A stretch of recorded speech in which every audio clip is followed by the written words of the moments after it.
There's a lot of information out there about nuclear weapons and the president this election cycle, and it's our responsibility to bring you some of the best people to talk about these vital issues. So this season of NukeTalk, we'll talk about the nuclear ballot, how the US election shapes nuclear policy. Understanding nuclear policy is vital, particularly with so much on the line this election cycle. We won't tell you which candidate to vote for, but we will be giving you all the information that you need to know when it comes to nuclear weapons for this election cycle. This episode, we're diving into how the outcome of the US election could shape global dynamics, focusing on China, Russia, and NATO.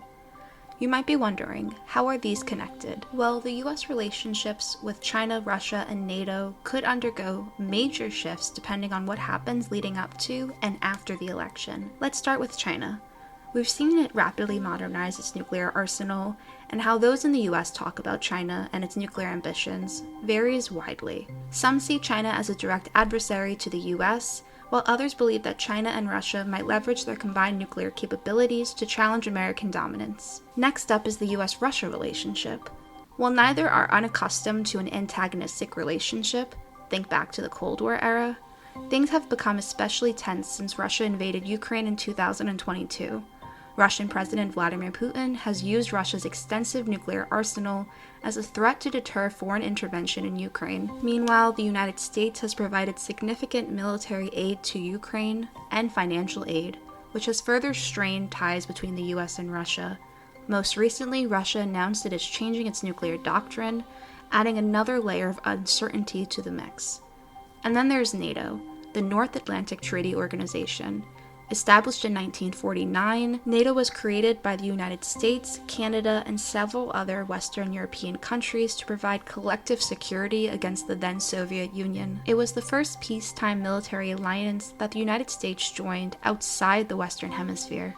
During his time in office, former President Donald Trump frequently criticized NATO, questioning everything from financial contributions to whether it still is in the United States' best interest to remain a member. With the upcoming election, the future of NATO and the United States' role in NATO is once again up for debate.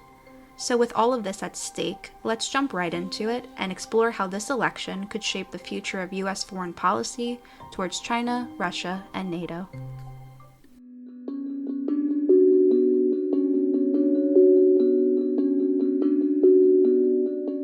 Nuclear weapons have been a secondary issue to the US-China relationship for decades. However, with both countries modernizing their forces, the nuclear component is now making their relationship more competitive. China's efforts to strengthen its relatively small nuclear arsenal seems primarily geared towards improving survivability and doesn't appear to shift away from the country's long-standing no-first-use policy. However, this rapid modernization of China's nuclear arsenal, despite the glaring difference between the US and Chinese arsenals, has prompted a sense of anxiety in Washington. As of 2024, the Federation of American Scientists estimates that the United States has 5,044 nuclear warheads, and China has an estimated 500 nuclear warheads. The growing anxiety surrounding China's modernization of its nuclear arsenal and the prospect of a new arms race between the United States and China has had an impact on the US-China relationship. So, how will this upcoming US election in November further affect it? Well, Vice President Harris hasn't talked that much about China. She did say in her debate with Trump that she will ensure that America, not China, wins the competition for the 21st century.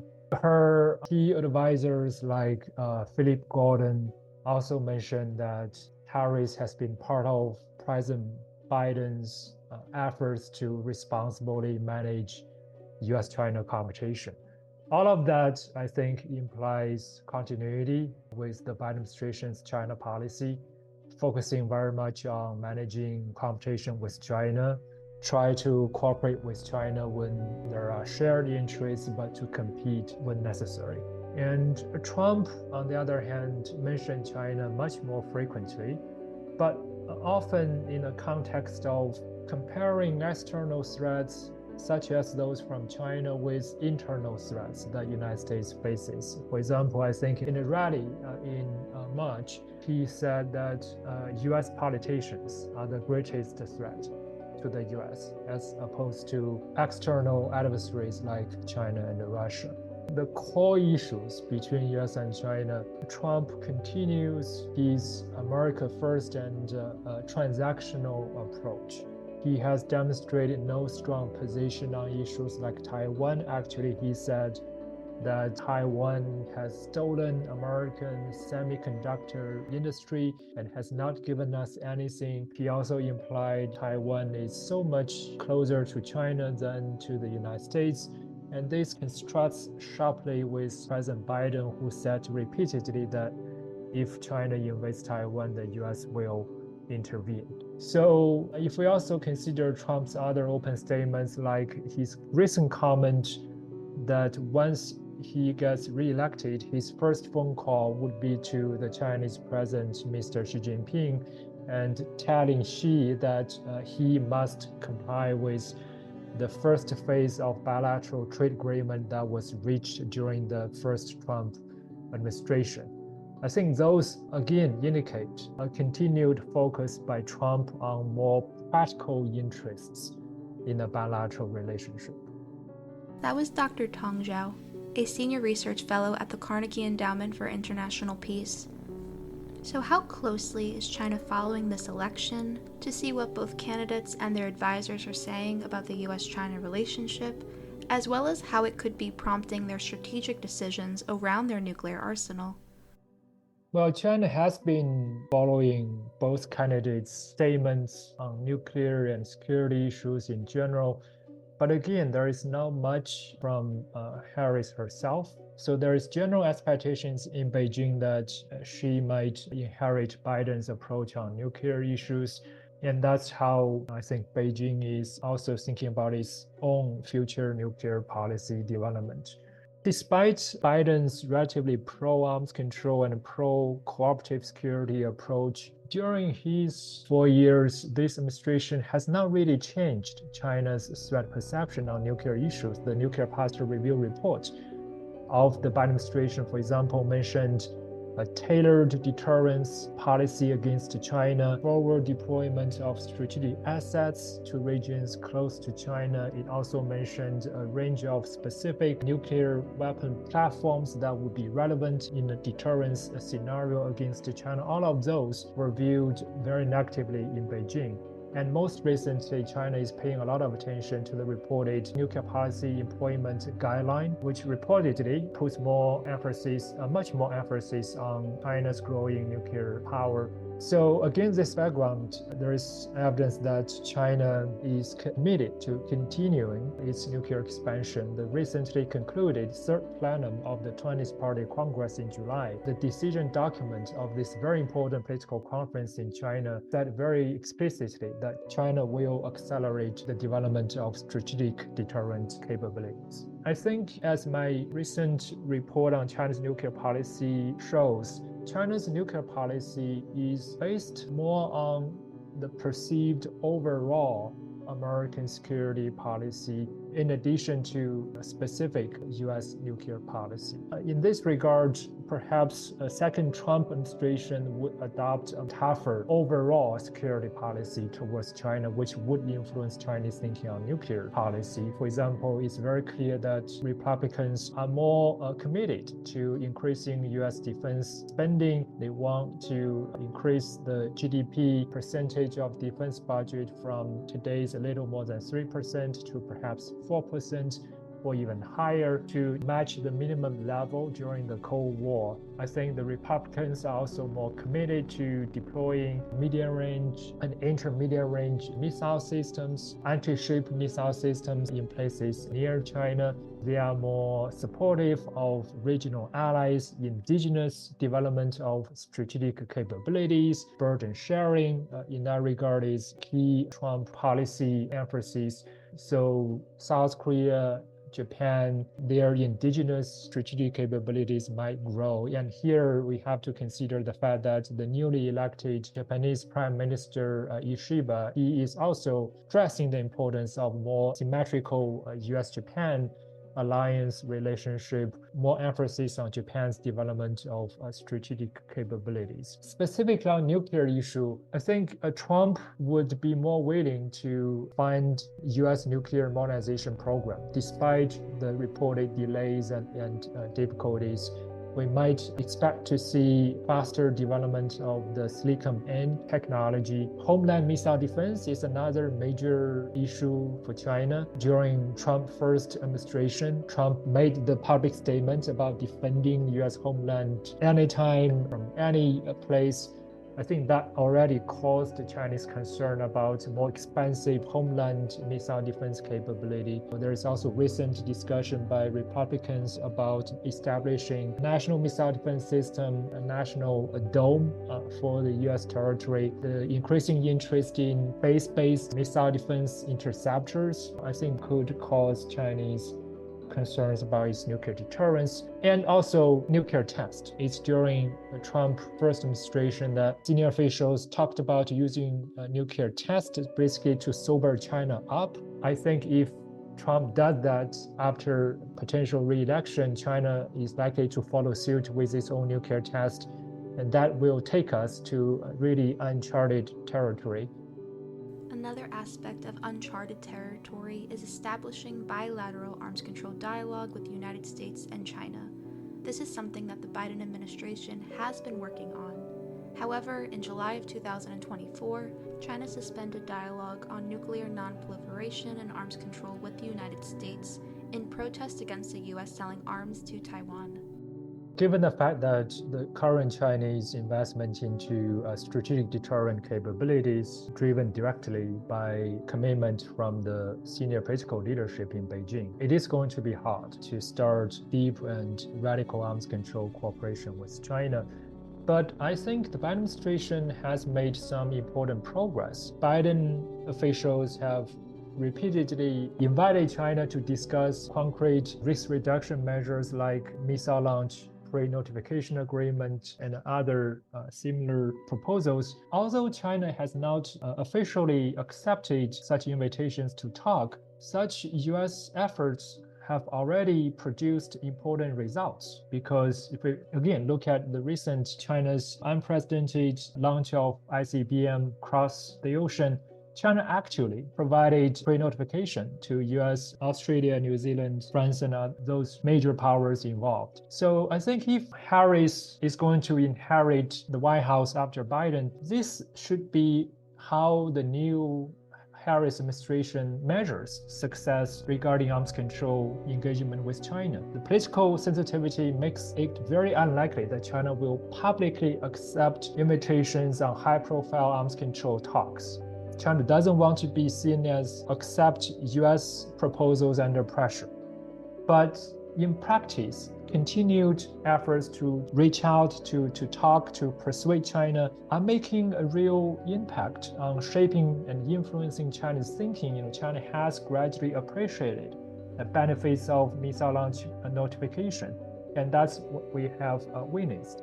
I would argue, in fact, there are still opportunities to make an actual impact on preventing conflict and reducing risk. Recently, we saw some Biden administration officials talking about a potential opening on arms control talk with China. We don't know the specifics, so I think, again, we shouldn't be too pessimistic about the prospect. Assuming that Harris administration would continue the Biden administration's commitment to building alliances, I think if she puts efforts on better coordination with partners and allies, especially allies in Europe, on arms control talks with China, and to talk with China on arms control issues with unified voice, that could further help, because China paying much more attention to the opinions and positions of European countries. That's China's new foreign policy audience today. China pays more attention to win the hearts and minds of European countries today than the United States. And if former President Donald Trump does win the election, what implications would that have on the US-China relationship?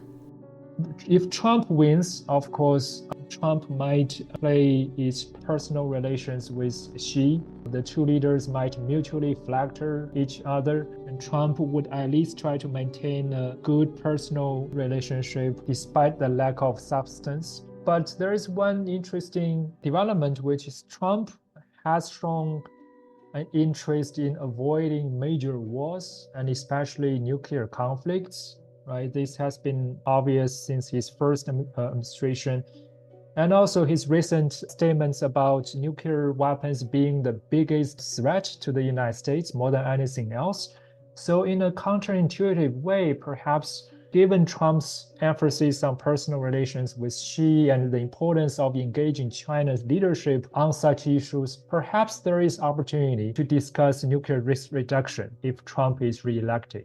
He might be able to promote joint commitment to the common sense principle of not having AI making nuclear authorization decisions. And of course, a lot would depend on the approach of key officials in a second Trump administration. Will these key officials show greater interest in understanding the Chinese thinking behind its nuclear policy?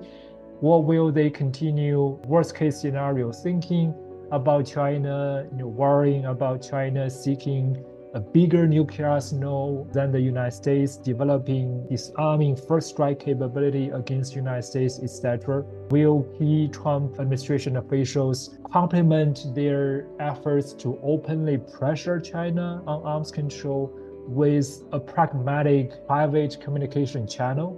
I think all of those specific policies and approaches matter. And the overall bilateral relationship is always what viewed very importantly in Beijing. China increasingly tries to entangle China-US nuclear relationship with the broader bilateral political relationship. So if the overall relationship worsens significantly under the second Trump administration, as it happened in the second part of the first Trump administration, then arms control cooperation, the prospect of that would be much lower.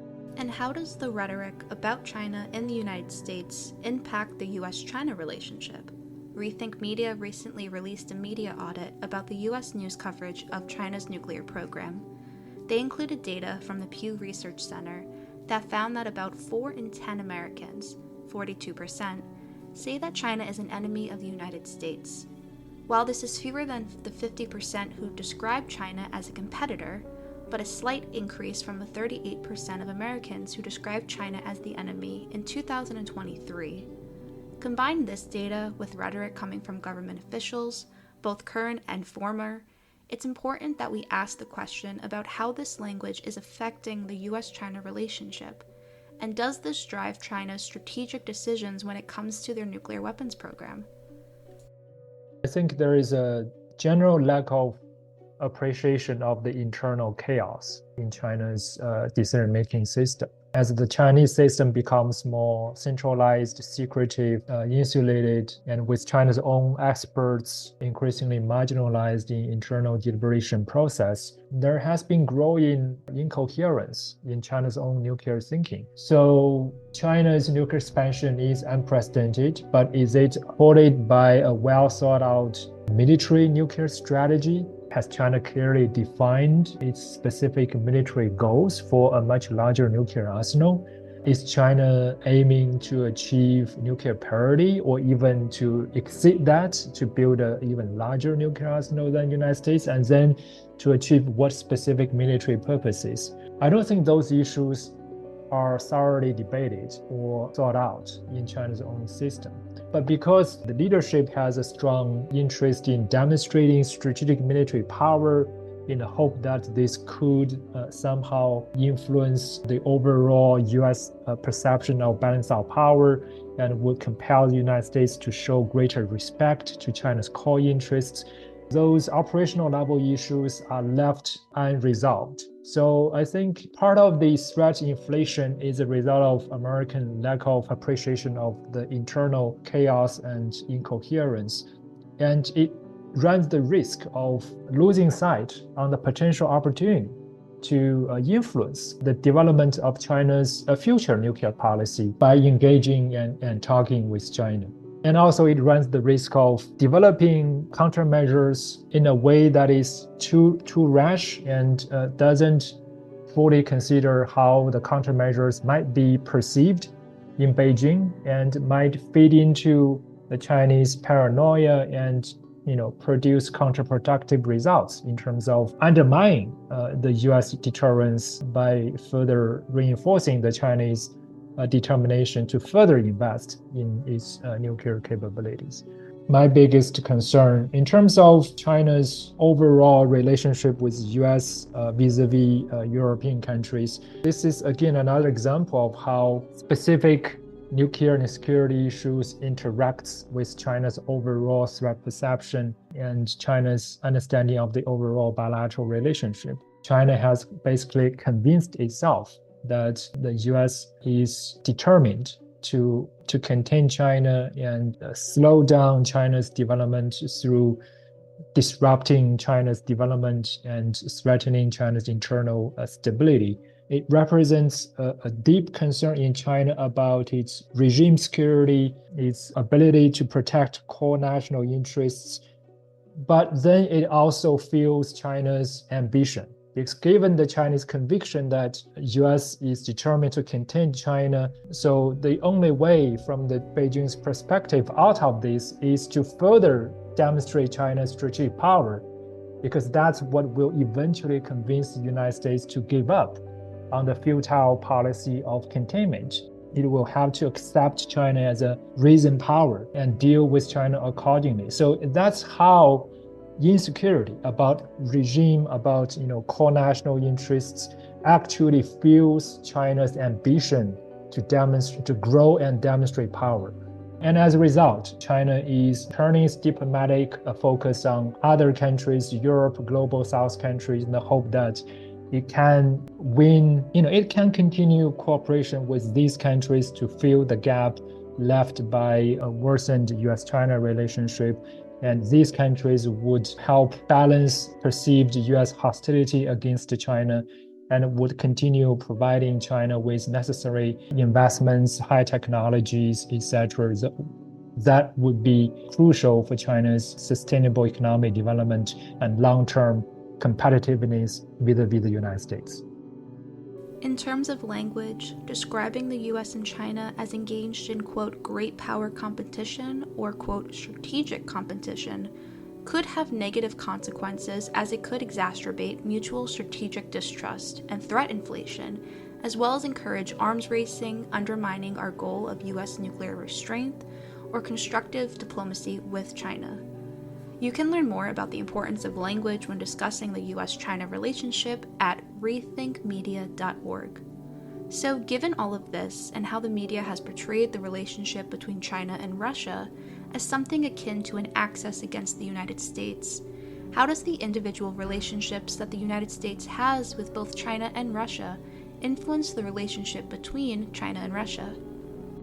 So generally speaking, I think there is a significant and perhaps growing gap between China and Russia regarding their strategic interests. Russia has basically given up on its relationship with the United States. But China is becoming more dependent in some sense. Its ability to maintain continued access to technologies, resources, and investments and markets in the United States. So this is a key driver of Chinese position vis-a-vis Russia. It has a lot to do with both China's own economic situation and American position towards China. So for example, if Trump is reelected and he starts to adopt tougher trade policies, imposing much higher tariffs on Chinese goods, policies that could further hurt China's overall economic development. And at the same time, if Trump also shuts the door for China by implementing tougher export controls, further cutting economic ties with China, promoting broader decoupling with Chinese economic system, that would make it harder for China to maintain economic growth.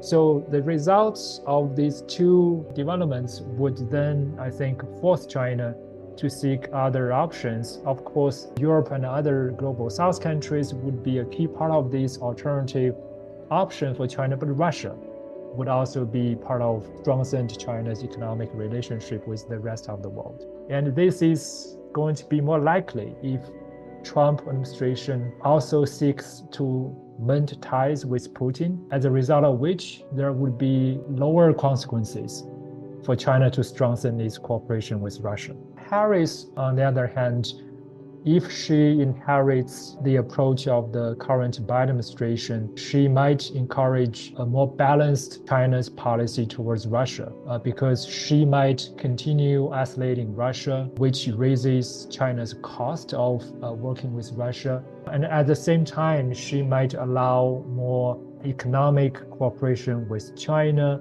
allow some economic cooperation with China. She might, avoid, promoting further comprehensive economic decoupling.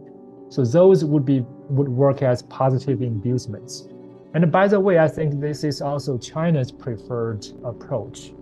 China wants to avoid tying itself too early to the axis with Russia and North Korea. China wants to focus on growing its economic power to prepare for long-term competition. So under Harris, I think China and the United States might find some overlapping interest in dealing with Russia.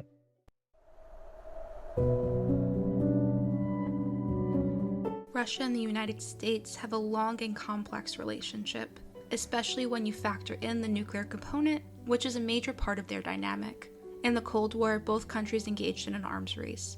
This period of geopolitical tension began in 1947, 2 years after the Cold War had ended, and lasted until 1991, when the Soviet Union collapsed.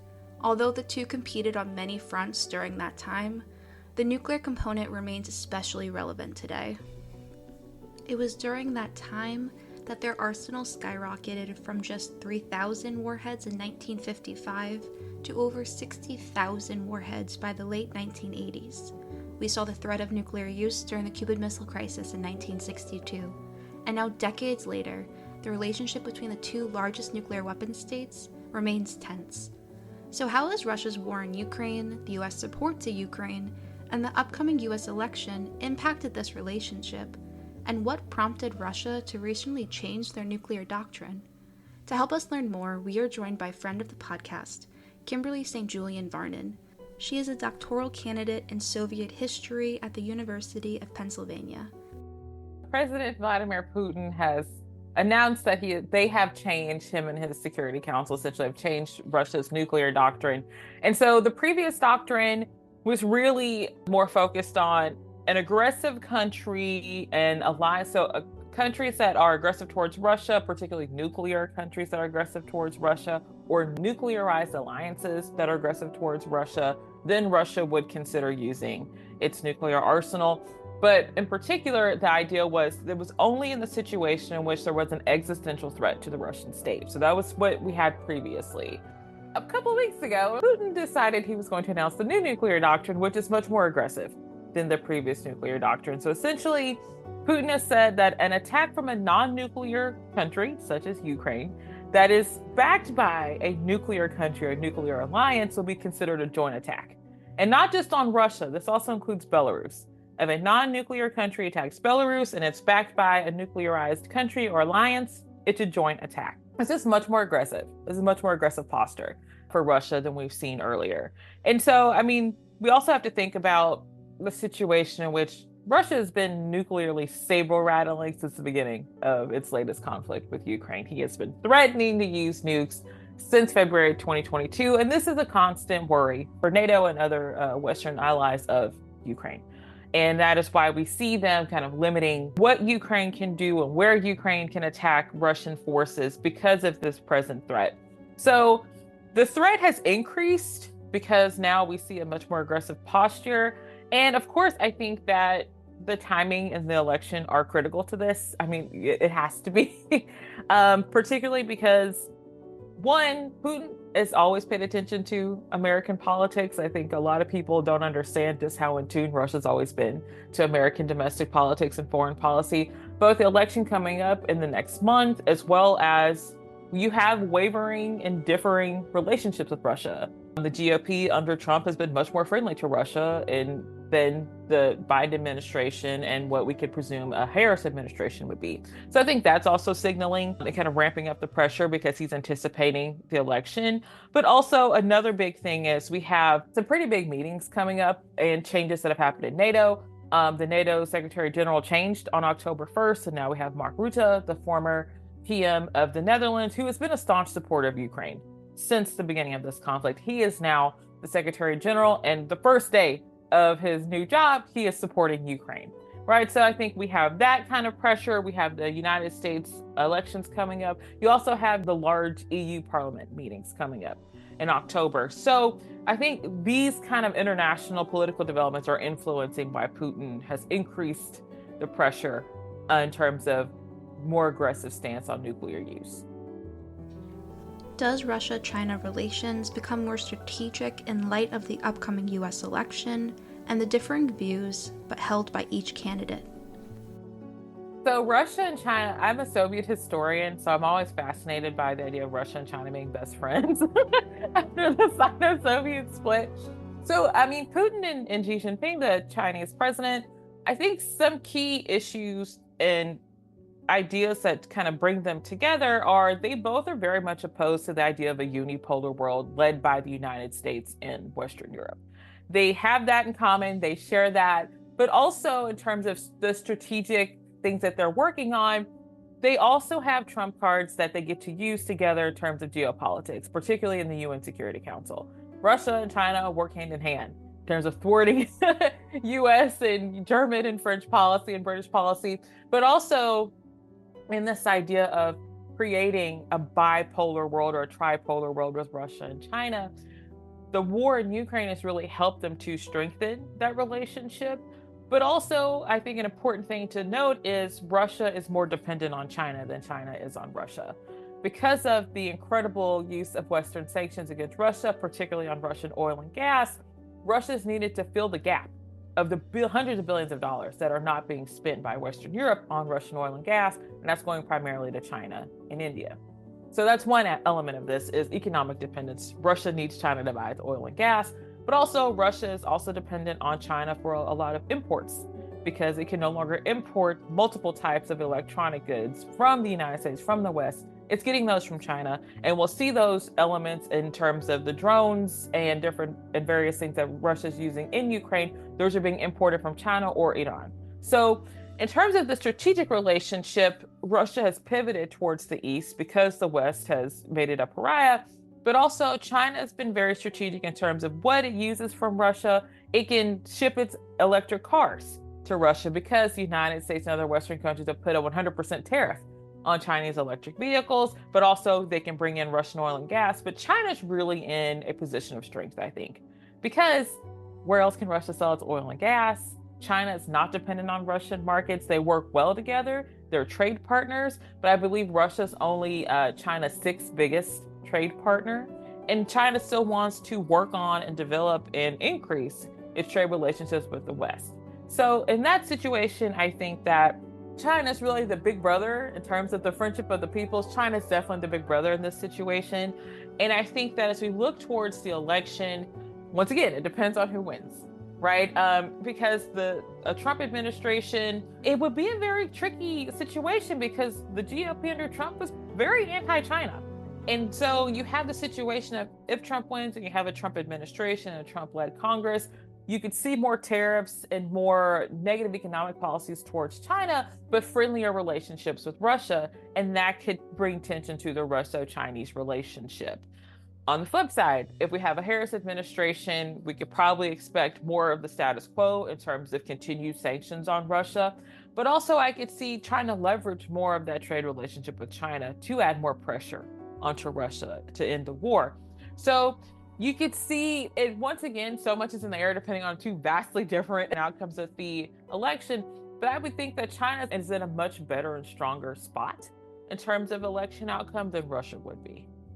And how does the language coming from the United States, both in terms of China and Russia, impact these relationships, especially given that many are stating that we are likely going to be engaging in a three-way arms race? So, I mean, this is Cold War, right? And so where we have a stance, a United States that's very hawkish towards its communist enemies, mainly the Soviet Union and China.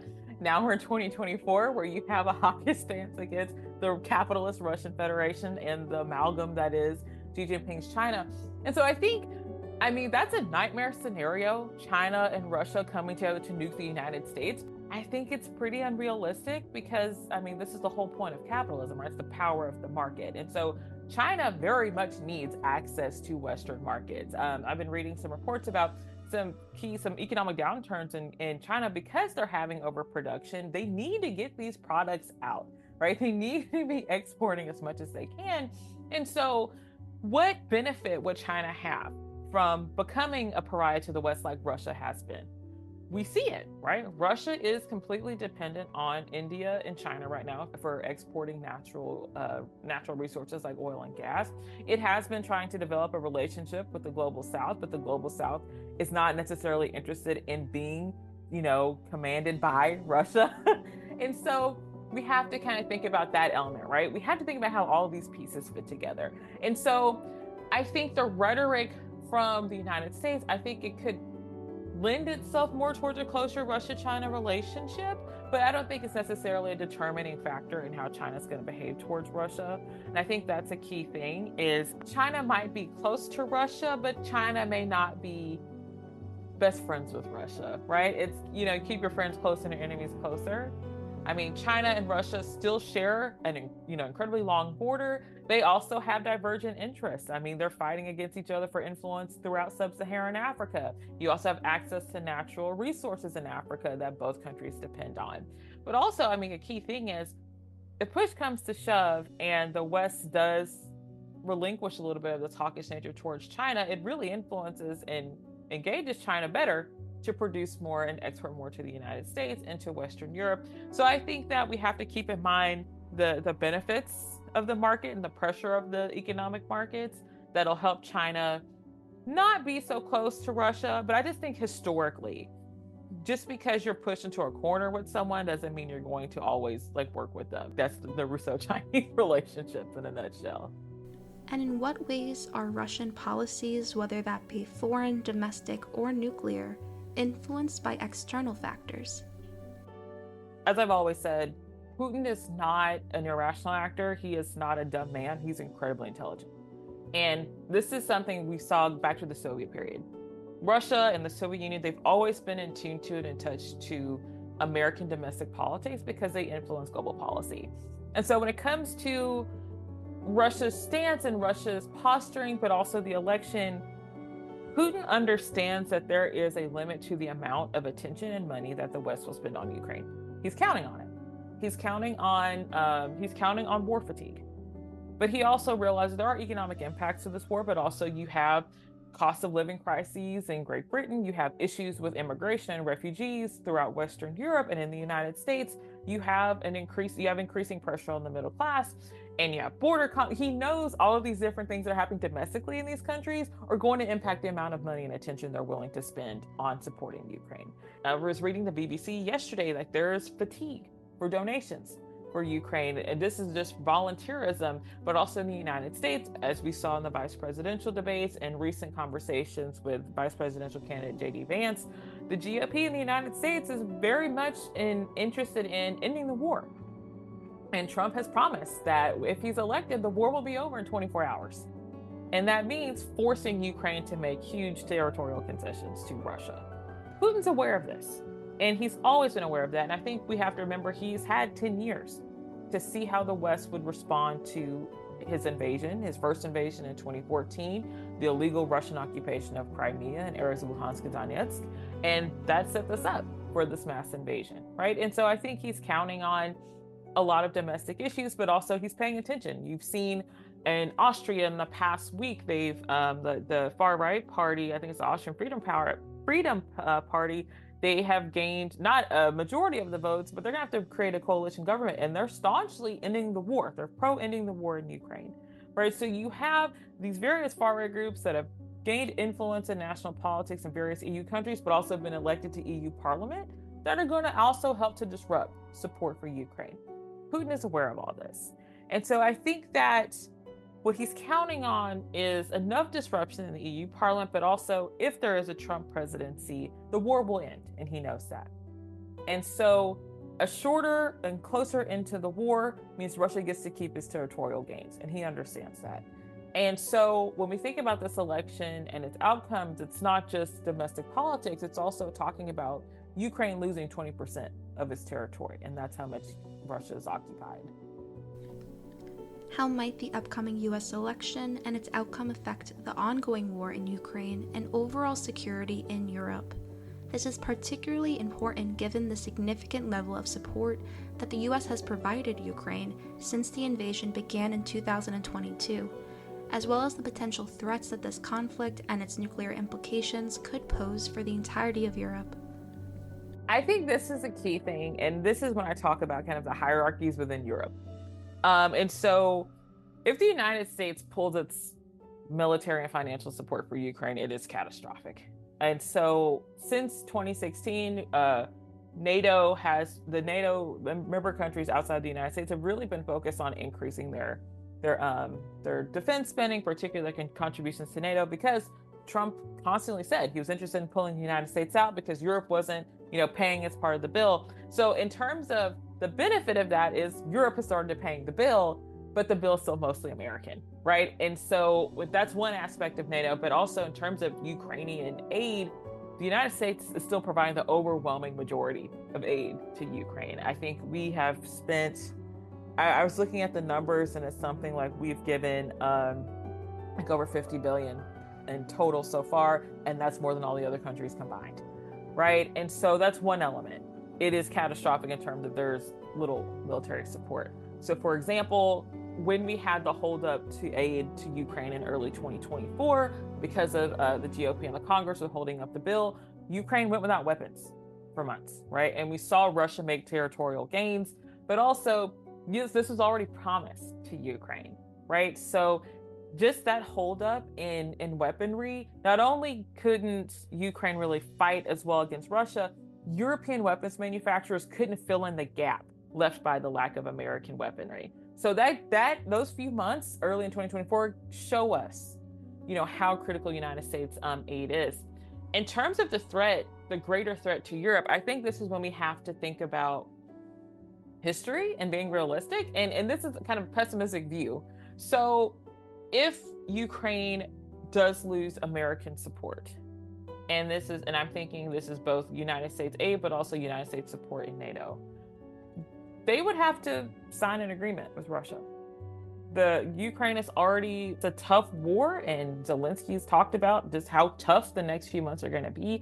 And so a negotiated settlement would probably be brought down just because of the lack of support, but also, would Russia stop in the places it's occupied in Ukraine?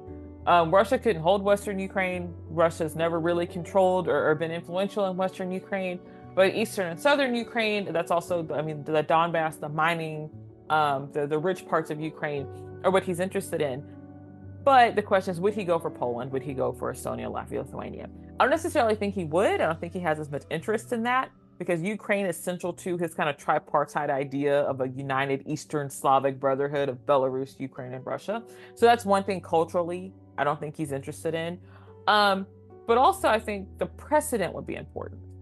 The precedent of, if you let Russia do this to Ukraine, one, you have a destabilized state. The largest state in Europe would be permanently destabilized, right? Because Ukraine's not just going to stop fighting because they don't get weapons from the United States. You're going to have a hot conflict on the core of Europe. And it also means Ukrainian mining and Ukrainian agricultural production collapses.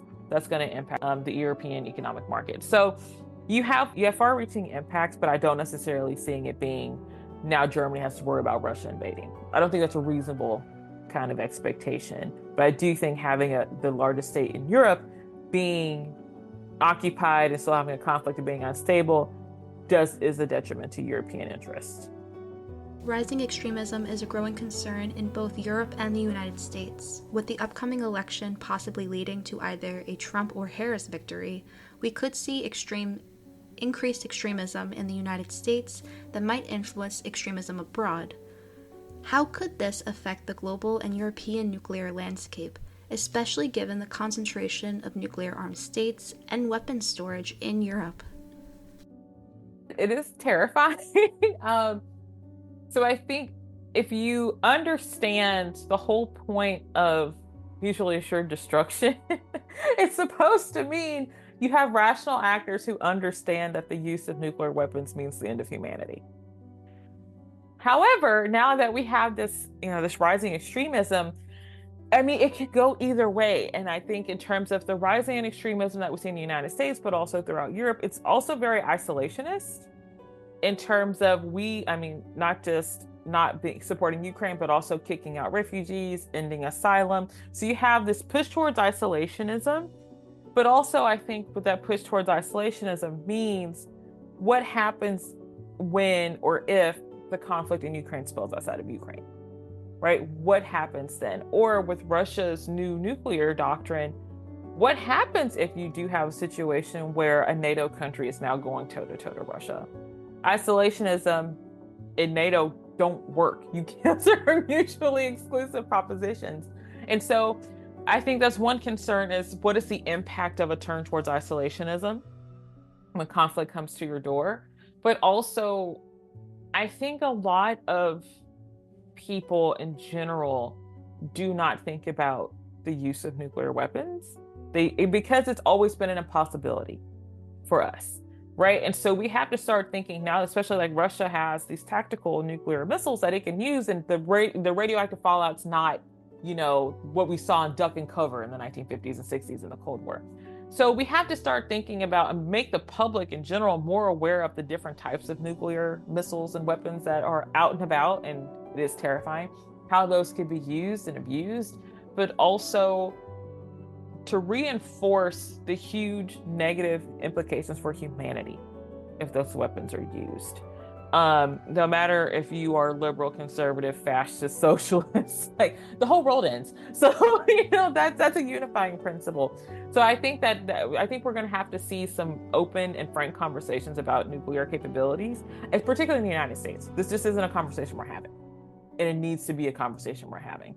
Besides fear-mongering, we need to have an open and frank conversation about nuclear capability, what that means for the United States, but also what that means in Europe and Russia and China. And just this month, it was reported that Russia will not sign a new treaty with the U.S. to replace the new Strategic Arms Reduction Treaty, known as New START, which is the last remaining arms control agreement between the two. New START is due to expire on February 5th, 2026. In 2023, Putin had suspended Russian participation in the treaty due to U.S. support for Ukraine, though Moscow has kept to the warhead, missile, and bomber limits imposed by the agreement, as has the United States. So what is the likelihood that regardless of the outcome of this election, we will see Russia consider a resumption of arms control dialogue with the United States? I think a lot of the ability to bring Russia to the negotiating table in terms of arms control hinges upon a few things. One, the election. I really have to emphasize how important the election is, because depending on who wins, we see a drastic change in the relationship between the United States and Russia. And of course, that will influence the possibility of arms control discussions. Also, you have to pay attention to the Middle East. In the past 2 weeks, we've seen, huge change in terms of the conflict getting even worse, getting hotter, with Iran, shooting missiles at Israel, the invasion of Lebanon. And throughout this, Russia has been a counter to American and Western European interests in the Middle East, having talks with Hamas and Hezbollah and arming Iran and also Russia depends a lot on Iranian drones that they're using in Ukraine. So that situation we also have to pay attention to, because I could see Russia using its position in terms of negotiations with Hamas and Hezbollah and Iran in the Middle East. It could leverage that position in terms of getting a negotiating settlement with Ukraine. And so if it comes to a situation where we need Russia doesn't have unlimited influence with Hamas, Hezbollah, and Iran, but they have enough, right? And so I can see Putin leveraging that situation to say, well, yeah, we can, apply the pressure we need to apply to these groups and bring them together. But that's going to require us to have a situation where we have a negotiated settlement with Ukraine and we keep the 20% that we're occupying. And you make Crimea, Luhansk, and Donetsk, and areas that Russia annexed in 2022, that you make that legal, right? And I think, so we have to kind of think of this all together. Like, this is a massive puzzle in terms of who controls what, who has influence upon whom. But all of these kind of come together when we think about, would Russia be interested in strategic arms talks? And it's also going to impact the relationship between Russia and China, right? With China, testing its own missiles and expanding its influence across the Pacific and fighting the United States over influence across the Pacific. So we have various different spheres, and this is Cold War spheres of influence that are being played right now. And so, once again, November 5th, that can all change. And so I really have to emphasize, this is one of the most important elections in American history, because so many different strategic geopolitical relationships hinge upon who wins. Because would be huge changes in American foreign policy, dedication of foreign policy, military placement, military spending, and defense support that hinge upon who wins and who wins Congress. A lot of this, depending on who wakes up and who's sworn in on January 2025. So I think we have to pay attention to that. EU, NATO, Western Europe is watching, the Middle East is watching, because the United States, because of the Pax Americana, so much is hinging upon United States influence, but also United States focus. So yeah, I mean, I feel like that could be a pretty pessimistic way to look at things, but that's, heavy as the crown upon the head of the country that won the Cold War.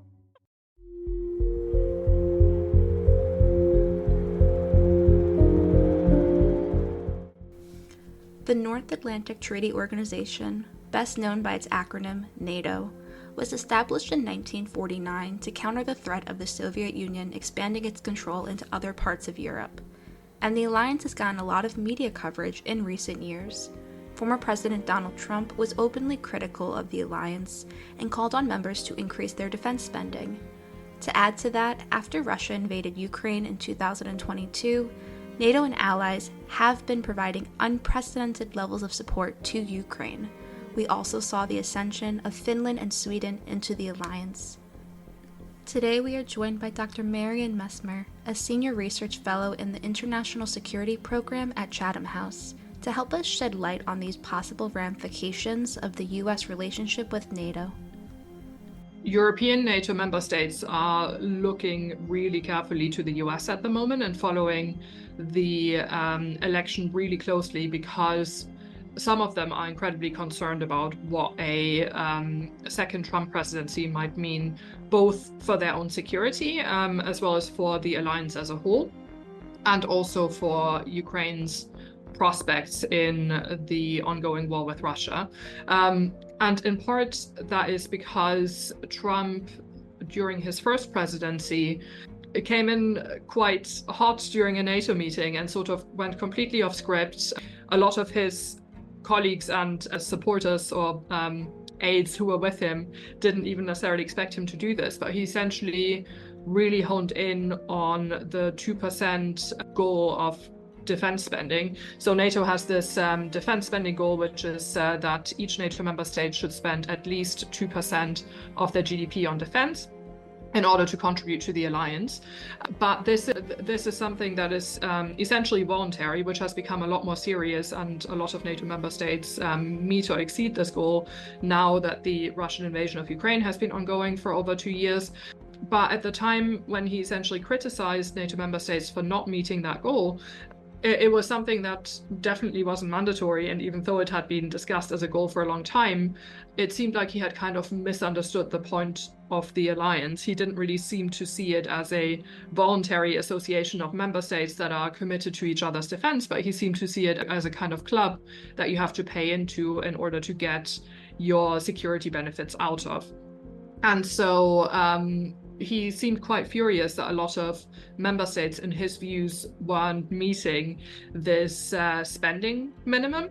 And he essentially went on a pretty intense criticism rampage at a NATO meeting and singled out a few different member states, Germany being one of them, for what he felt was essentially them freeloading of the United States. And so in that meeting, the other heads of states managed to kind of talk him down from his fury around spending and ended up sort of putting enough on the table that he was satisfied. But since then, it has kind of become an ongoing issue for him and for his campaign that he feels like the US is being taken advantage of.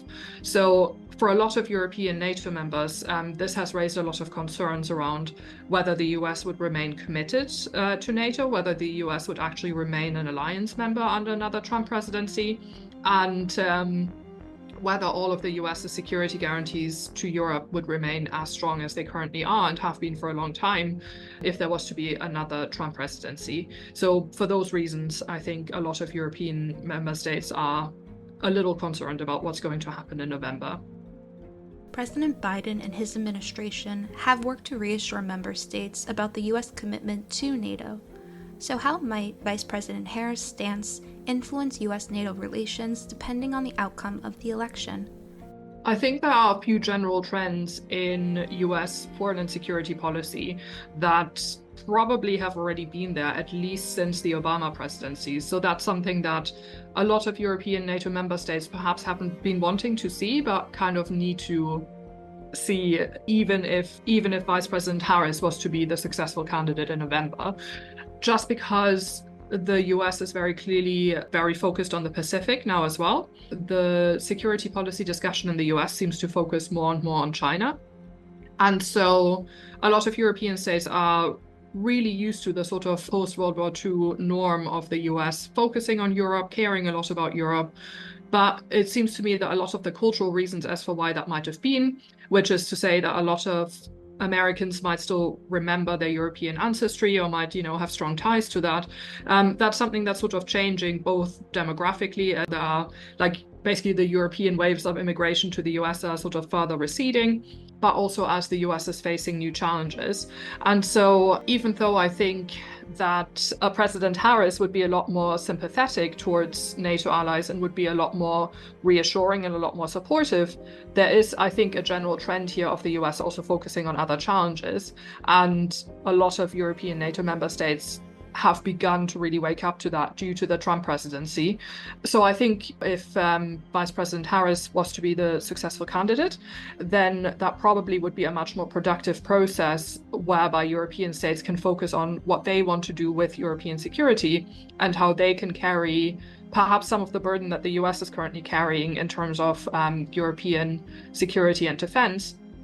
And the US can perhaps focus more on its responsibilities in the Pacific. Whereas I think if it was to be a second Trump presidency, then we might be in a situation where some of these transitions have to be a lot more sudden and where there is probably a lot less dialogue about how to do that and how to move forward. And despite these strategic shifts in U.S. policy, where the U.S. in recent years has been more so focused on its strategy in the Pacific, we have seen unprecedented levels of support in terms of financial and military aid to Ukraine. Congress passed 5 bills appropriating $175 billion in response to Russia's February 2022 invasion of Ukraine, and the Biden administration has provided or agreed to provide Ukraine with a long list of defense capabilities. So will this change after the November election? Some of my worries about US support for Ukraine is that I think in the sort of traditional Republican Party prior to Trump, a lot of Republicans would have traditionally been quite tough on Russia and would have therefore been very willing to support Ukraine, even over a longer period of time. Whereas what we seem to have been seeing since the Trump presidency is that a lot of Republicans are much closer to Russia now and sort of see the perhaps business interest side of things much more, or are just more isolationist generally. And we've already heard a few times throughout the Trump campaign that he thinks he can end the war in Ukraine really quickly, that he thinks the US is paying far too much for support for Ukraine. So there's a general tendency to kind of like downplay the importance of supporting Ukraine and thinking that there's an easy way out. And there's also, I think, some really concerning past evidence that Trump admires Putin in a way and like feels quite close to him in some sort of way. And so that worries me in the sense that while there is a lot of European support for Ukraine, just in terms of absolute monetary value, the US support is absolutely crucial. And European states, even though I think that the majority of them will remain committed to support for Ukraine because the war is just that much closer to us, we see the impact all the time, like every day. There are so many Ukrainian refugees living in various European states and so on. It would be really difficult for European states to replace the support that the US is giving as well. And so I think if US support was to change, whether that's because of a change in the House or in the Senate, or whether support for Ukraine might fall victim to some cross-party negotiations or something like that, as we've seen with previous support packages that were held up in Congress for a really long time before they were then finally approved, I think that could be really detrimental. And given that Ukraine still really needs the support in order to be able to prevail against Russia, it could have quite significant implications for the outcome of the war. So how could the upcoming US election impact Ukraine's bid to join NATO? A lot of steps have already been taken to make it easier for Ukraine to eventually join NATO. So I think Ukraine will join NATO at some point. But the real difficulty I have is with seeing when that would happen. I think the majority of people working on this topic would agree that it's very difficult for Ukraine to join NATO while the war with Russia is still ongoing because of the difficulties of escalation through an Article 5 situation, for example, but also through a lot of practical difficulties in terms of making sure that security sector reform is where it needs to be, making sure that equipment and training is as aligned as it needs to be. Like, there are actually quite a lot of requirements that potential member states need to meet before they can actually join. In the case of Sweden and Finland, the membership process was so accelerated and it went so smoothly because Sweden and Finland have been long-standing NATO partners. They already joined exercises, they have essentially been working alongside NATO members for a really long time. So they were already much more aligned than certainly Ukraine was before the start of the war. We have seen a lot of Ukrainian military personnel receive training from NATO member states. I mean, because of the weapons deliveries, they are using a lot of NATO weapons now and so on. So all of that will make it a lot easier for them to join NATO once the time comes. But I don't think that, for example, a change in the US presidency would be a way to accelerate their membership, because at the end of the day, the US would also need to approve the Ukrainian membership bid. And if it was to be a Trump presidency, for example, maybe they might not, or at the very least, it might be more uncertain. I think Ukrainian NATO membership will probably only be possible once there has been some sort of a solution to the current war. But I think once that has happened, that will take place, which is also honestly probably one of the reasons why Russia will want to negotiate about that point, right? I don't think they'll be able to. I think Ukraine will not want to concede on this because they will probably see NATO membership as one of the ways to remain independent and to remain stable and peaceful after the war has ended. But I don't think that while the war is still ongoing in some sort of a way, they won't be able to join NATO. As the geopolitical landscape shifts dramatically in response to Russia's nuclear posturing, public sentiment in Europe has become increasingly complex. I think pretty much everyone in Europe is furious or worried about Russia's nuclear signaling. But at the same time, that actually has also changed a lot of government, not policies, because NATO policy, of course, always has been that NATO is a nuclear alliance as long as nuclear weapons exist. But in a lot of NATO member states, perhaps public opinion has been a bit more divided before the war in Ukraine. And that then meant that governments were sometimes trying to feel out to what extent they have room for maneuver when it comes to expressing certain opinions or positions on nuclear weapons policy. So, for example, like a few years ago in the Netherlands or in Germany, there were quite public debates around the Treaty on the Prohibition of Nuclear Weapons, the TPNW, and there was quite a lot of public support on it. Same in Sweden, actually. But since Sweden joined NATO, public opinion has changed. People stand behind NATO, people stand behind extended deterrence, and the concerns around the threat from Russia really seem to override any other thoughts that people might have previously had on nuclear weapons.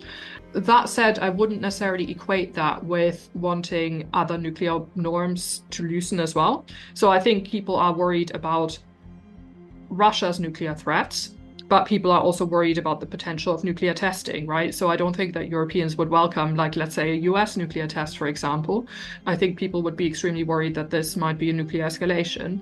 And so I would probably separate out what people think about, if they think about nuclear norms at all, right? I would separate out what they think about the nuclear norms about no use, no testing, and so on, non-proliferation, versus how they feel about extended deterrence actually providing a security guarantee for them at a point in time where the security environment in Europe has got a lot worse very quickly in a way that a lot of people would have thought completely unimaginable in 2020. So I think it's just that people didn't really think that war would return to the European continent in the way that it has. And they think that the US extended deterrence guarantee is providing them with security in a way that they perhaps didn't think was necessary previously. But at the same time, I don't think that that means that people want to see further proliferation or that people want to see a return to nuclear testing or anything like that. The threat of nuclear weapons is being felt in Europe more so than it has since the era of the Cold War. So is there a trust in extended deterrence in Europe? And how will this thinking evolve in the next 5 to 10 years? I've actually been in a few discussions recently where people try to answer that question.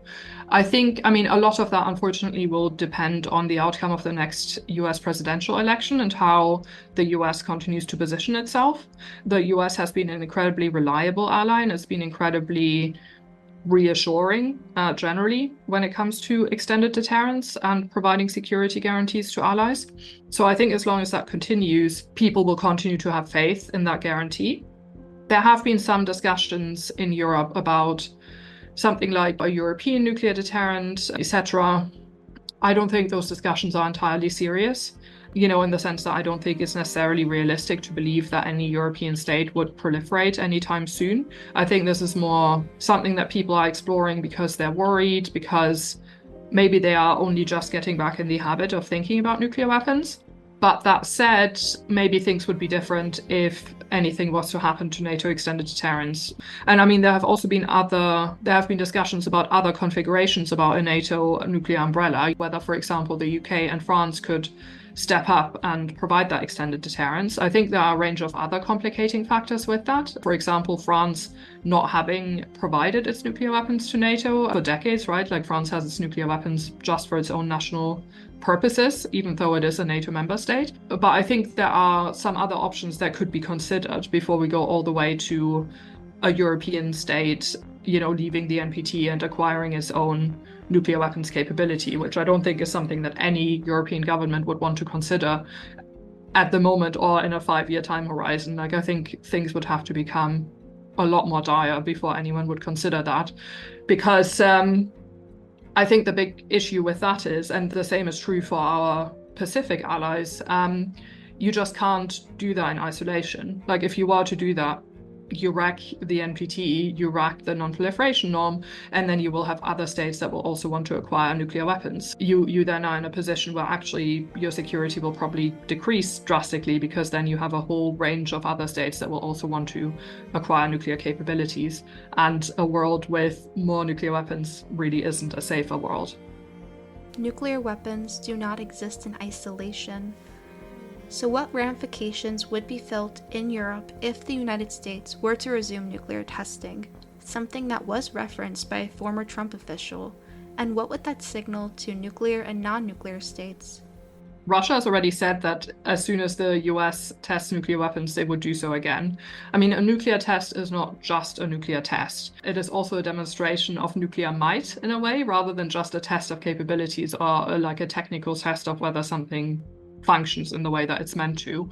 And so for that reason, I really hope that we can stay far away from restarting nuclear testing, just because I would essentially see it as like another signal in a ramping up of nuclear escalation. Because if you're testing again, then all of a sudden your nuclear test is also a signal of your nuclear capability, and it would probably become a political signal as much as anything else.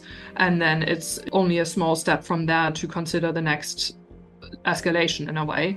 It would of course be really worrying in terms of violating one of 3 long-held norms when it comes to nuclear restraint.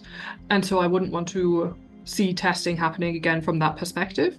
But I think it also potentially leads to a sort of arms racing dynamic where testing becomes one of several areas in which nuclear states compete with one another about who has the more powerful arsenal or whatever else you might want to signal. If Trump were to get a second term, it seems unlikely that he would actually have the US leave NATO. However, things remain uncertain. In light of Russia's war in Ukraine, the existing nuclear threat in Europe, and Russia's change in its nuclear posture, how is NATO preparing for the upcoming US election, regardless of the outcome? European NATO states have already started making plans for how they can pick up more slack when it comes to European defense and security. In part, that is because of the concerns around another Trump presidency that we discussed earlier, right? I think the first Trump presidency was a really harsh wake-up call for a lot of European allies. But at the same time, I think there's also an awareness that the world unfortunately has changed and is changing, and conflict is becoming more prominent again, and that the US will also need to focus on other theaters. And so I think European allies don't want to be left behind. I don't think that this has to be a bad thing for NATO. I think this could actually, even under Harris' presidency, this could be a great thing for NATO, because it could mean that European states are taking more responsibility and are in turn also a more reliable partner for the US. But I think the worry is, of course, what a Trump presidency might mean for NATO, and Trump as president might do something that might be difficult to reverse, or that might be hasty, such as like taking the US out of NATO or anything like that. And obviously a few different strategies have been tried to put guardrails in place to make steps like that less easy to do. But I think European allies are aware that in a lot of ways they need to do more for their own security, and they've been trying to invest in that, and I think that's a trend that we will continue to see over the next several years. What are some common misperceptions about NATO? I don't know if this is a misperception as such, but I think especially around the 2% discussion, I think some US commentators have perhaps forgotten that NATO is also an asset for the US. It's a huge boon to US soft power that the US can point to not just NATO allies, but also allies in the Pacific and around the world and say, look, this is what US allies look like. Because they are some of the world's richest countries, some of the world's strongest countries militarily. So the US also looks better with its allies. So I think portraying NATO or other allies as a liability to the US is actually doing them a disservice, and is also not fully correct. It actually shows US soft power, it shows US diplomacy, it shows how much the US invests in its relationships. And I think also, it shows how a really big tenet of good US diplomacy is working with allies and trying to brief them, trying to keep them up to date and so on, which is not something that all states understand or are good at doing. And the other thing I would also say is that perhaps in the US there's sometimes a misunderstanding of what European NATO is, right? Because it's a very diverse group of states with very different foreign and security policies, very different military capabilities, and very different strengths and weaknesses. So I wouldn't necessarily try to understand European NATO as a whole, but I would focus on different countries and their perceptions. For example, Poland is completely different from Spain when it comes to security perceptions, understandings, capabilities, and where they want to see NATO go. I think there's a lot of diversity there that perhaps isn't fully appreciated in the US, and it's just a huge benefit, I think, to the US to have European and Pacific allies and allies around the world. Thank you for listening to the third episode of this season, titled The Nuclear Ballot: How the US Election Shapes Nuclear Policy. It's not our place to tell you who to vote for, but this season, we're here to provide you with the insights that matter, straight from the experts who know these critical policies best. And as the US election approaches, we'll help you grasp what's at stake when it comes to nuclear weapons. Please stay tuned to our social media channels to get updates on this season and upcoming episodes. To support our work on the podcast and in making our world safer from the threat of nuclear weapons, visit plowshares.org. See you next episode.